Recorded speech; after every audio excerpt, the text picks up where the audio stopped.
C'est qu'il faut regarder si c'était de la cisure. Vous savez, c'est aux yeux Oui. qu'on voit la qualité de la cisure. Donc c'est une pièce qui est connue parce qu'il a fait des pièces monumentales, mais pas tant que ça. La cote n'est pas énorme.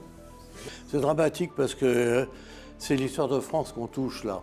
Imaginez qu'on ait volé les bijoux de la couronne en Angleterre. Vous vous rendez compte, ça aurait touché. Là. Eh bien, ça touche les Français, mais ça touche aussi l'étranger. Et c'est donné une image absolument déplorable de la France. Alors ces bijoux, on peut en parler. C'est pas des choses finalement si extraordinaires que ça. Il y a des diamants beaucoup plus chers chez les joailliers, mais ça touche le cœur de la France.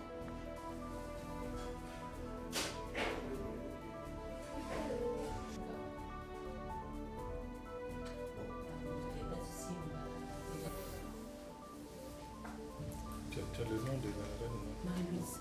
Ces bijoux sont des bijoux qui ont appartenu à des personnalités de la vie politique française, donc la reine Amélie, qui était donc l'épouse de Louis-Philippe, la reine Hortense, qui s'est mariée, Hortense de Beauharnais, qui s'est mariée avec le frère de Napoléon, qui est devenu reine de Hollande. Bon, évidemment, nous parlons de Marie-Louise et puis nous parlons aussi de l'impératrice Eugénie, puisque sa couronne finalement a été retrouvée. Donc ce sont des personnalités, des femmes de l'histoire de France.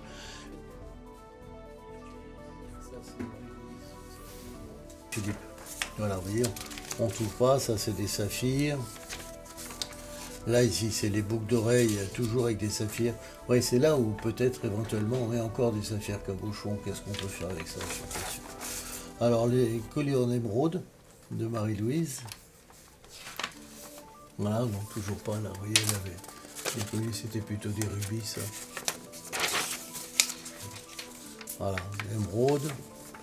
Et la fameuse broche reliquaire avec les deux diamants. Mazarin et tout ce qui a été récupéré à droite et à gauche dans les bijoux de la couronne. Et ça, c'est le diadème de l'impératrice Eugénie.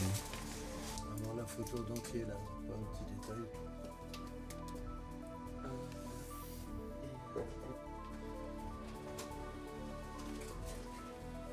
Alors voilà un portrait de la reine Hortense, donc couvert de bijoux. Mais dans les objets qui ont été volés, on ne retrouve pas ces bijoux de la reine Hortense. Il y a des barrières aussi pour le vernissage du Rubens. Ah oui, oui.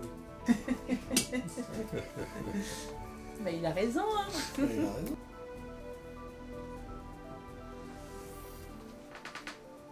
Maintenant, la valeur de ces bijoux n'est pas si importante que ça. Il ne faut pas croire que ces diamants, à part les saphirs et les émeraudes, sont des bijoux qui sont facilement négociables. Ce sont des diamants anciens, taillés en taille ancienne, qu'on ne fait pas aujourd'hui.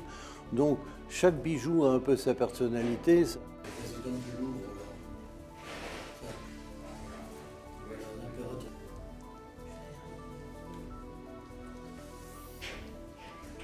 la meilleure solution, ce serait que les cambrioleurs s'adressent à la meilleure personne qui peut être intéressée par le rachat de ces pierres, eh bien c'est l'État français. Voilà, je veux dire, un conseil de se redresser au Louvre et de dire, écoutez, on vous revend ces bijoux, l'État fait une connerie.